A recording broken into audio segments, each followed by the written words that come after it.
All right, so first thing you want to go over is just basic order of operations. Please excuse my dear Aunt Sally is the way that I learned it. You may have just remembered PEMDAS, whichever way, but it's parentheses first. Parentheses includes any grouping symbol, though. So that's not just parentheses, it's the brackets as well. So something like, parentheses, brackets, even that mark. What's the straight up and down bars?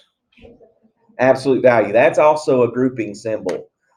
We know that it does something besides just group things together, but it's considered a grouping symbol in math, and that's one of the things that can throw some people off is not doing the grouping symbol stuff first, especially when there's an absolute value in the problem. So we're going to kind of adjust and do that a little bit better today. And then after you've done the grouping symbols, you're going to do the exponents, left to right, all the way through the problem. And then you're going to multiply and divide, but multiplication doesn't always come before division. You've got to look left to right in the problem. And those two have the same rank. So it's whichever comes first as you read the problem left to right. Addition and subtraction is the same idea.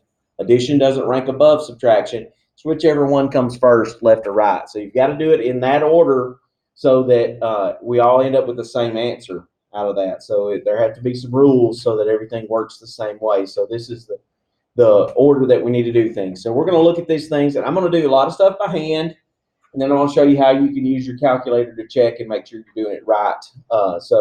If you got a scientific calculator, or the 83 does this part the same way, so it's not a major malfunction or anything like that. So I'm going to show you how you can type some of this stuff in your calculator to check your work and things. But we do need to be able to do some of this stuff by hand without the calculator, because we don't want to end up just relying on the calculator too much, because there is a portion of your EOC that is no calculator allowed. And these are the kind of problems that they put on there, some of the easier stuff out of that. So we're going to look at that today. I'm going to kind of try to step you through all of those different types of problems. So several examples today, but we should be able to move through it and get you some time to work on your practice today. All right, so number one, we're just going to simplify each expression. That just means get the answer in the smallest terms possible, or all the like terms put together. These are all just have numbers in them, so it's going to work out to be one single number. So let's look at example one there. 29 minus 11 minus 2 cubed in the parentheses, then plus 6 squared, and then that's a division symbol between the 6 squared and the 4 out of that. Yeah, that's like a -1 that's in front of there. That's true. Not necessarily, no.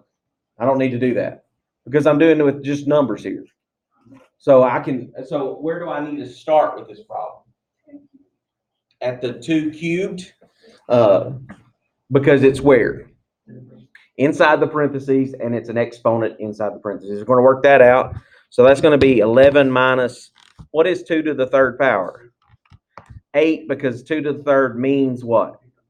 2 times 2 times 2. So 2 times 2 is 4, times another 2 is 8. So that's what's going to be in the parentheses there. And I'm just writing out extra steps here.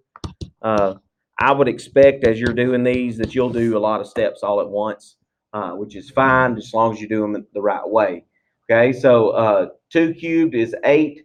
So with the calculator, if you need to do an exponent of any kind, you can use what's called the caret symbol. So I can type in 2, and then right here below the clear button over on the right-hand side, right above division, right below clear is what's called a caret symbol. It looks like a little house top.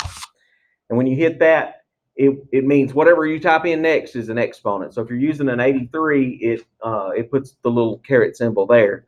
The 84s actually make it look like an exponent. So you would type in a 3 there if you had a bigger exponent that you didn't know, like 2 to the 17th power.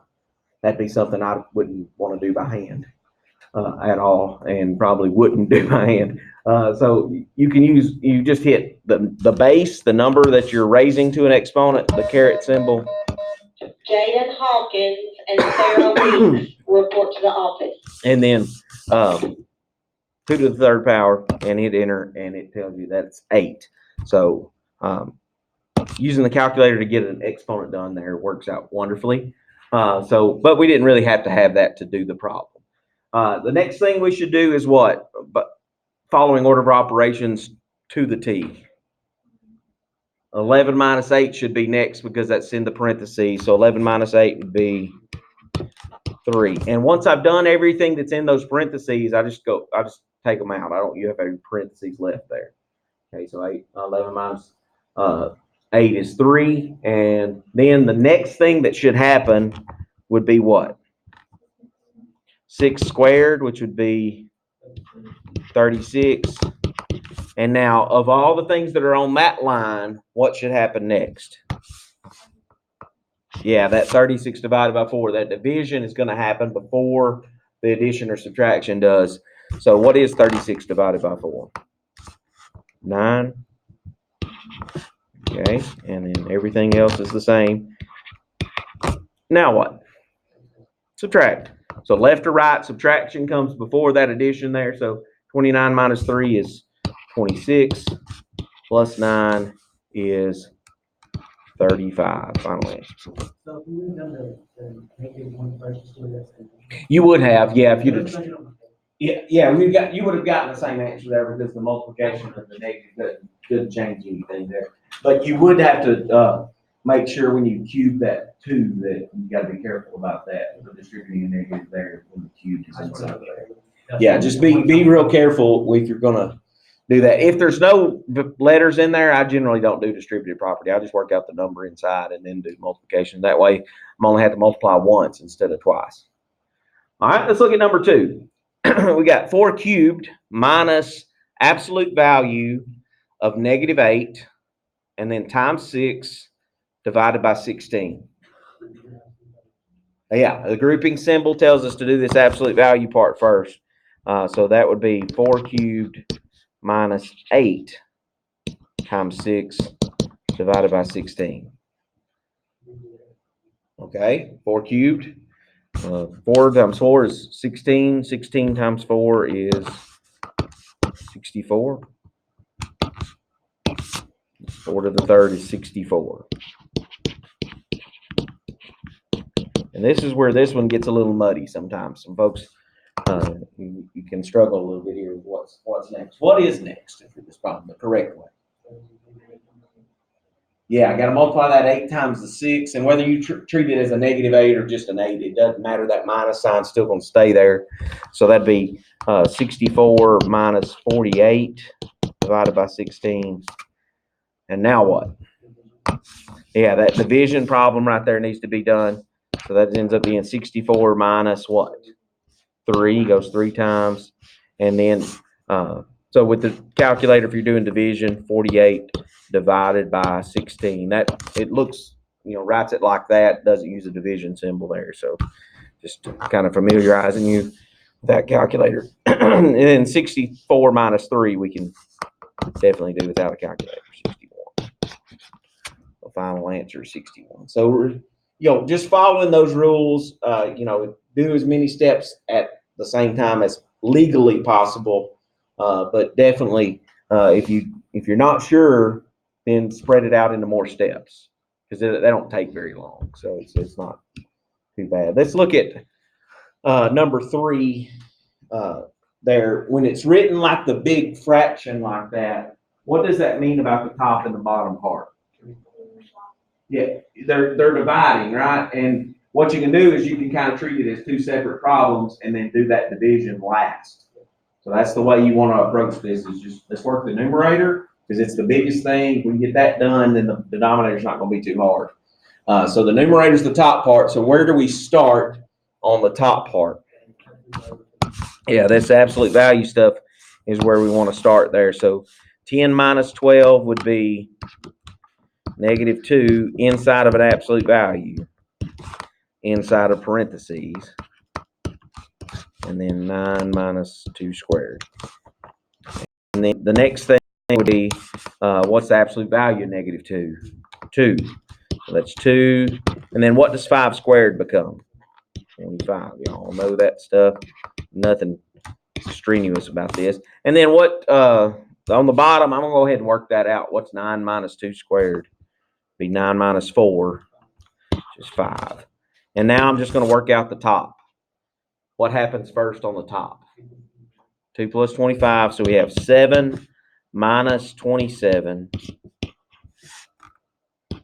What's 7 minus 27? 20? Negative 20. Big difference in those two.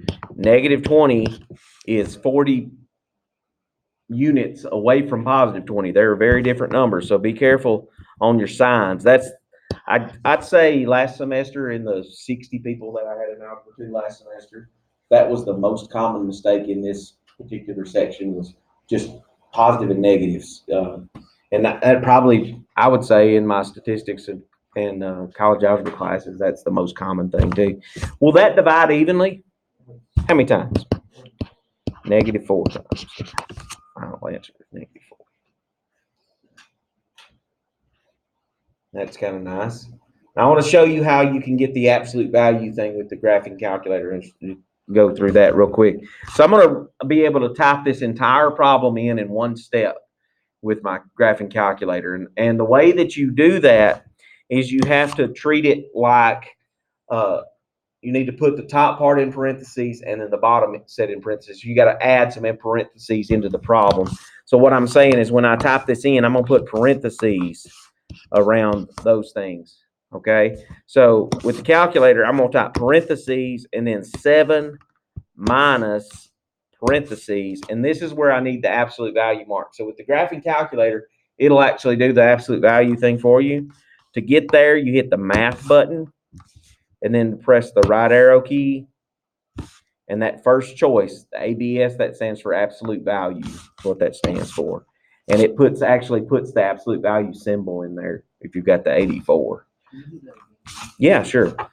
So I'm doing parentheses, 7 minus parentheses, and then hit math, which is right underneath the green alpha button, is the math button. Press the right arrow key because we want to do something to a number. ABS is the absolute value. I'm going to hit enter. And then I'm going to type in the stuff. So 10 minus 12 inside of the absolute value. Now I need to get outside of that absolute value. So I press the right arrow key. And that puts me on the outside of the absolute value. And then I'm typing in plus 5. And to get the squared, I can either hit the caret symbol and a 2. Or I can hit this button just to the up and to the left of 7. That's the squaring button, because it's used so often. They gave it its own button, and it'll just put a squared there. And then I'm closing those parentheses. That's the entire numerator. That's the top part. Okay. And then I'm doing divided by parentheses, and the bottom part should be quick to type in. 9 minus 2 raised to the second. And then close those parentheses. Hit enter. And we did something wrong. What did I mistype? I didn't put the extra parenthesis in the top part. That's what I did wrong. All right, let's go back and put that there. So I put a parenthesis in the front, and I didn't put one there to close that off. 9 minus 2 squared. And then I'm going to delete this other 2. Delete. Now that should be the right thing, which is negative 4. That's the right thing. You have to close those parentheses off there, and so I had a parenthesis here, and I didn't have this second one there. That's the reason that it didn't do it correctly. If you don't have those parentheses at all, then it treats it as separate pieces, and it wouldn't even be close to the same thing. Wasn't real close there. 1.6 is way off too. So. But again, that matters a lot. A lot of times, folks will just do the numerator part, get the answer to that, then do the denominator part separate, and then do the division with the answers, and that works too. I generally don't use the calculator too often to do these kind of problems, just because it creates more problems than it fixes for me anyway. So let's look at number 4 real quick. Got a new symbol in there. Got a square root symbol in there. So Here's the root symbols. The square root is one we're using today. It ranks right along with exponents. Square roots are exponents. They're actually to the 1/2 power is the same thing. We'll talk about that later on in the course, but exponents and the root symbols are the same level. They're the same. Okay, so where do we start with this problem? Parentheses in the numerator there. So 3 squared, so that's going to be 2 minus 9. And then we can go ahead and that'll be the square root of 81 is 9. Most of the square roots you're going to see today are nice numbers. And then 2 minus 9 will be negative 7 squared. What happens when you square a negative number? It becomes a positive. Be very careful of that. That's probably the most common mistake. And how did I change that to 10 minus 2? What did I do? Yeah, negative 6 divided by 3 is going to happen before you do that subtraction. Any multiplication or division has to happen before any addition or subtraction does, no matter where it's at. So that's going to be 49 plus 9 over 8. So what's 49 plus 9? 58 over 8. And now we got a fraction as an answer. Does 8 go into 58 evenly? No. So we need to reduce that fraction if we can. So how do we reduce 58 and 8? They're both divisible by 2. Well, I know that for sure. So how many times is 58 divided by 2? 29. And 8 divided by 2, I know, is 4. Does 4 go into 29? Not evenly, anyway. And there's nothing that goes into 29 other than 29 in itself. So we're done. That is reduced. Do not change that to a mixed number. It is an improper fraction. Now, I'll show you with the calculator how you can get it to reduce fractions for you. Because sometimes that's something you want to do. All I'm going to do is I'm going to type in 58 divided by 8 and hit enter. My calculator is set to give me an automatic answer, which is decimal in most cases. So I typed that in and it gave me 7.25, but I don't want it in that form. I want it as a fraction. So to get your calculator to change it back to a fraction, you hit the math button and then enter twice. And 29 over 4, which is what we got when we reduced it. So it will reduce that fraction for you by doing that. Another way, there's more than one way to do things. So I can hit the green alpha button and then y equals. And this is where the fraction button is. You know, on the scientifics, it's got that A, B, C button. It's the fraction button. This is where the fraction button is for the graphing calculator. It doesn't have a button on the keypad for it, but it's got it in the menu. So I'm going to pick number 1. And the 84 will let you type in the fraction 58. And then I press the right arrow key over 8. And if I hit enter there, it'll automatically reduce it as well. So the 84 does some nice things. So again, that fraction button is hitting the green alpha button and then the y equals button there on the top left. And selecting number 1. And then you just type in your fraction, 58, and then the right arrow key, 8. Then hit enter and it reduces it. About the same amount of work as doing the division with the math enter. The math enter is the way I've learned to do it on the 83 or 82 back in 1997 or so. So they've come a long way since then. They've really improved some things for us. So it's kind of nice. All right, so reducing with the calculator can be helpful, be something good for you to check with.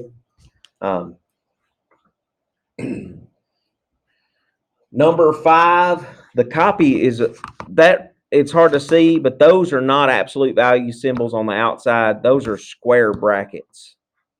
Those are not absolute values. The font that we used there wasn't quite the best when it came to the brackets. So those are square brackets, not absolute value marks on the outside of number 5. So where should I start with this one?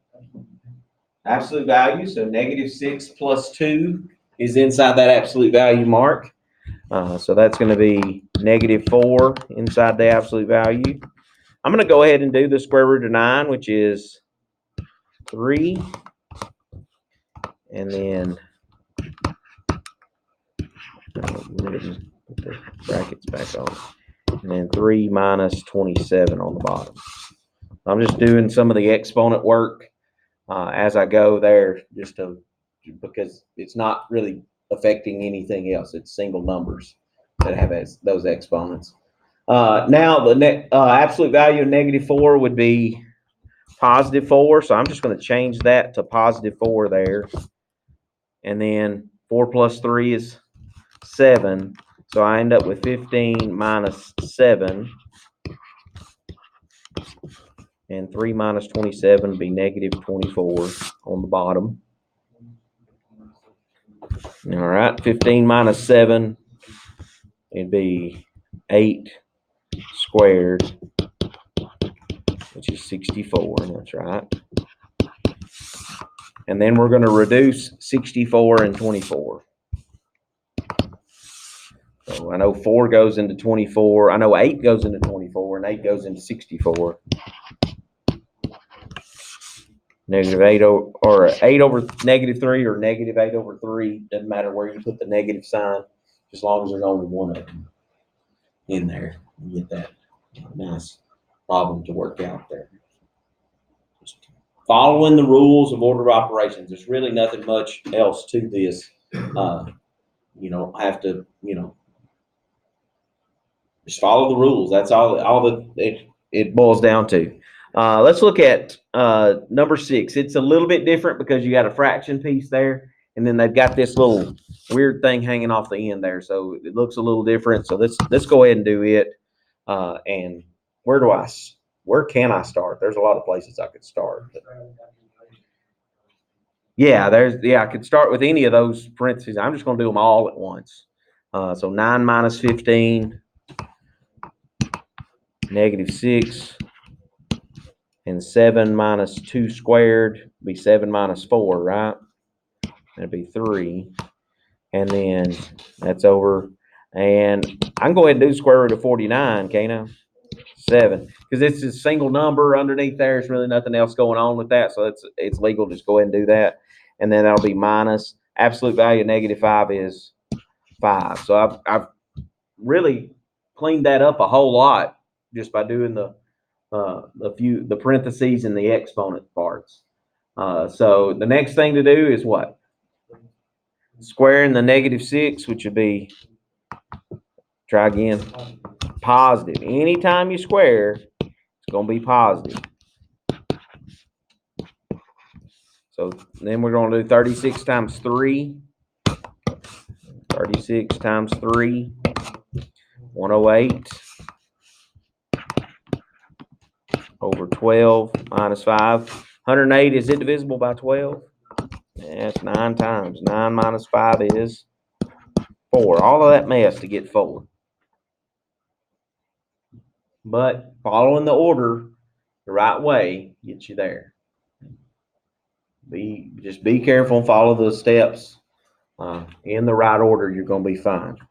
And that rule applies forever in math. You're always going to follow order of operations, even when you get to these problems down here that have the variables in them. Okay? So here we're evaluating the expression. What's it mean to evaluate? Say it again. Look over it and then do what are we going to do with it in a math class when we go to evaluate that? What are we looking to do? Solve it. Get the answer to it. That's right. So we're looking over it, seeing where things go. So the evaluate part is find out where does this A equals 3, B equals -4, and C equals 8. Where does that even apply here? So what do we do with those numbers? Put them in the right spot. That's all we really got to do. And then we just do the same thing we've been doing. It's nothing different. So B is going to go in the place of A. And then -4 goes in the place of B. and then 8 goes in the place of C. Notice how I put the -4 in parentheses. Do that because if you're going to use the calculator to square something, be careful. If you just do -4 squared, it gets you -16. But we know that when we square a negative number, what should we get? +16. The reason that it gives you that is because your calculator reads -4 squared like that. It reads that as -1 times 4 squared. That's how it understands what you typed in, because it thinks, oh, that's a negative in the front of a 4 squared. So that's like a -1 times a 4 squared. Kind of go back to what Michael was saying about the very first problem we did. So what you've got to put that -4 in, or whatever negative number you're squaring, in the parentheses for it to do it correctly. We really don't need the calculator to do that problem, but 8 plus 12 will be 20. 48 over 20, and reducing that.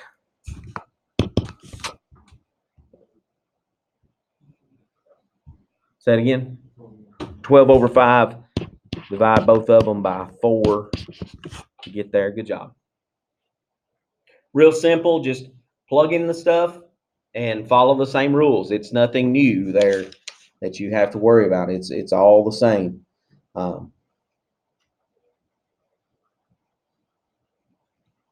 Let's go ahead and do number 8 there, and then we'll skip a few. So absolute value marks. 10 times 2 minus 8 times -3 squared. Absolute value marks should be straight. All right, so that'd be 20 minus 8 times 9. 8 times 9, 72, right?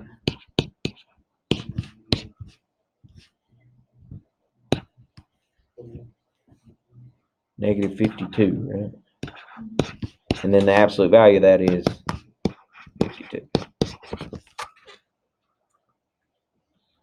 Be careful on your signs and things there. Absolute value always comes out with what kind of number? Positive. It doesn't change. It changes the sign of the negative ones, but it doesn't change the sign of a positive one. Always a positive answer. Okay. Let's go to number 10. We'll skip number 9 there. I think we can do that one. Let's just do number 10 because it's got a fraction that we're plugging in there, and everybody loves fractions. Yeah, a lot of fun.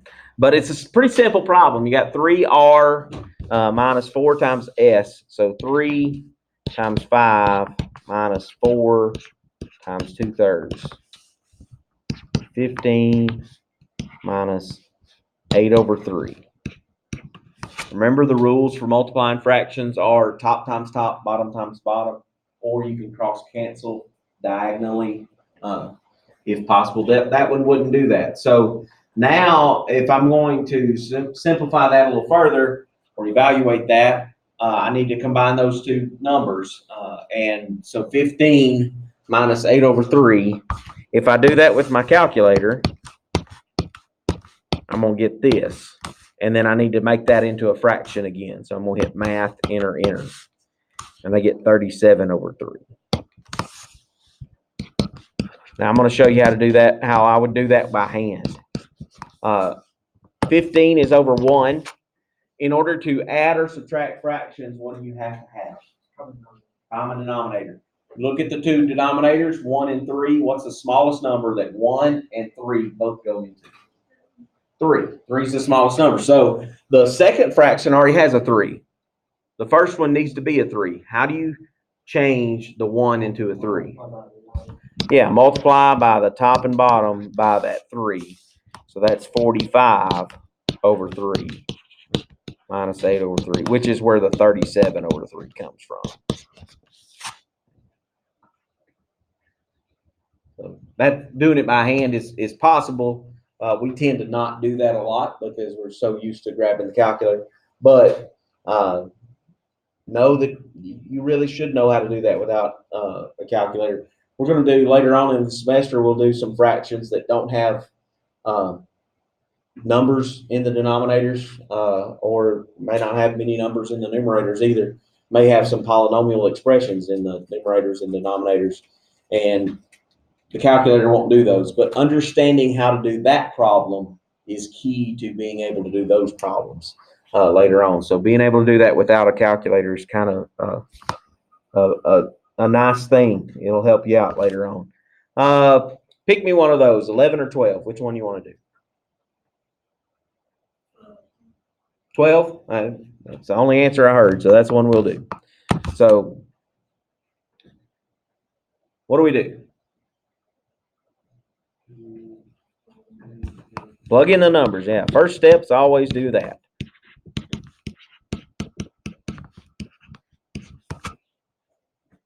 And what's the next step? No absolute value in the problem. Parentheses. Go inside of those parentheses and work that out. So that's 3 plus -8. And so that'd be -5, right?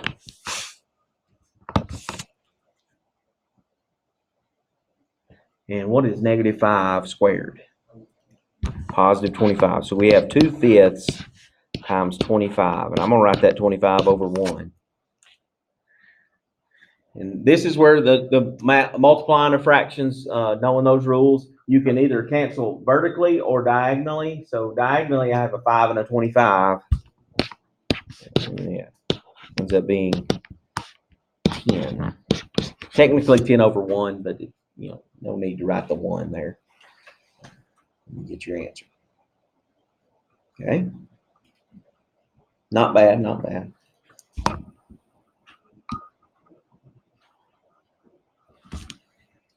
Let's do number 14 because it's got the fraction in it. We always need more practice with fractions. Some of us are good with them. Some of us just need more practice with them. I'm one of those that needs more practice with them. So this one's easy. There's only one letter to plug in with, right? So we're going to plug in that 1/4 for M in both places. What happens when you square 1/4?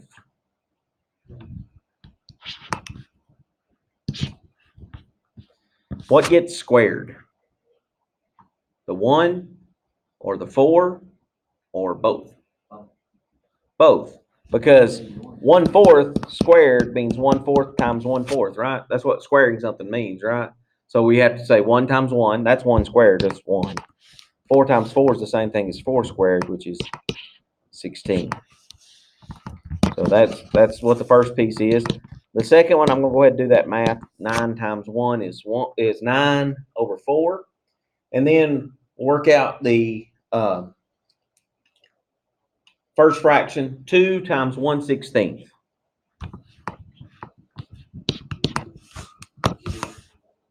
2 over 16, which will reduce to 1 over 8. So we end up with 1/8 plus 9 over 4. Common denominator for that, we'll do it by hand first and then do the calculator second. What's the common denominator between a 4 and an 8? Be 8, so we need to multiply the second one by 2. So that'd be 1/8 plus 18 over 8, which is 19 over 8, which doesn't reduce. With the calculator, if you're going to do it with the calculator, which not likely that that'll be on end of course, you can just do 1 divided by 8 plus 9 divided by 4 and hit enter, and it's going to give you a decimal back, and then hit math, enter, enter, and it'll change that to a fraction. That's how I generally do that with the calculator. If you want to use the fraction button, you can. Alpha, y equals. It's a few more button presses, in my opinion, to get that to happen. Plus, then alpha, y equals 9 over 4, enter. And it'll give you a fraction back automatically. So you get extra button pushes on the beginning or extra button pushes at the end, whichever one you want to do there. But I generally try to do as much as I can without the calculator throughout the course. But there are a few things. The whole point in having the graphing calculator is there's some things we're going to get into that there's some speed factors that the graphing calculator is going to give us on some graphs and some other things that's really, really helpful. Okay. All right. Let's go to the next little set there, the simplifying. We did a little bit of this on the Khan Academy this week already. So simplifying, what are we putting together? Like terms. So number 15 should be a really easy one. What are the like terms with 16x? 7x. So we're just going to subtract those two. 16x minus 7x be positive 9x.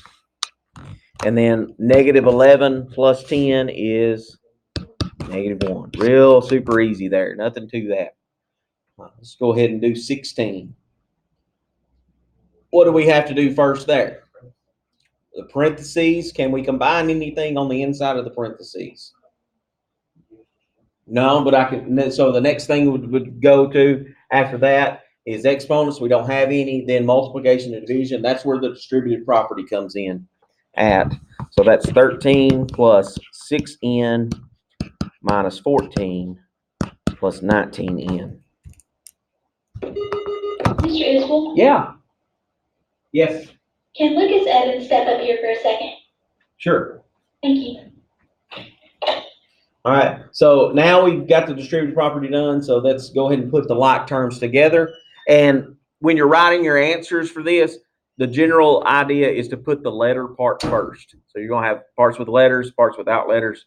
Just put the letter part first. That's generally how you're going to see it most of the time. Especially, I think we saw that on Khan Academy when you were working that it wanted it that way. That's just the general way mathematicians do it. So that's what we want to do here. So let's put the n's together first. 6n plus 19n would be 25n, and then 13 minus 14 would be negative 1. There we got an answer. That. All right. 17. Got a little trickery there going on. 2 sets of parentheses. And what seems like only one thing to distribute.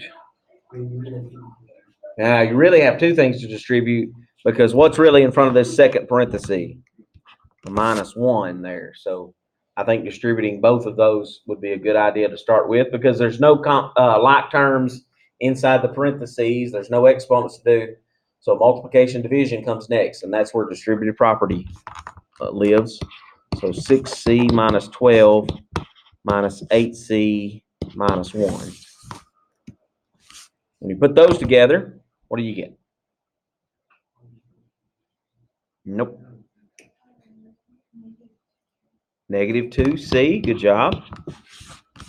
Minus 13, good job.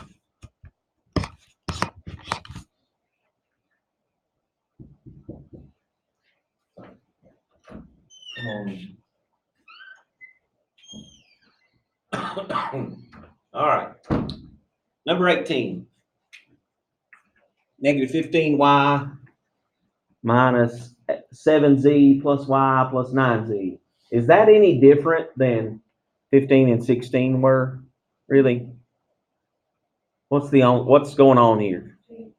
2 different letters, but that just means we got 2 different sets of like terms, just like we've had on all these others out of that. Now, here's the question. Which one comes first when you write your answer? Very good. Alphabetical order is the way you want to do that. That's just the standard way of doing it. There's not a law that says that it has to be done that way, but that's just the standard accepted way of doing that. So alphabetical order. So negative 15y and positive 1y would be negative 14y plus what? 2z. Good job. Real simple, easy to do.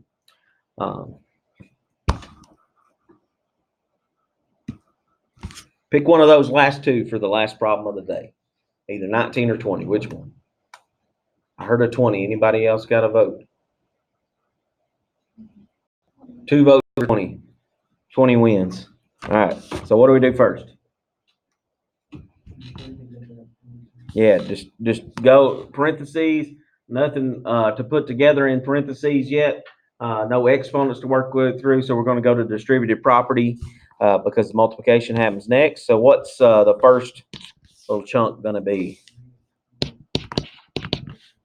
Yeah, or minus 8y, whichever. If you wrote plus negative 8y, it's the same thing.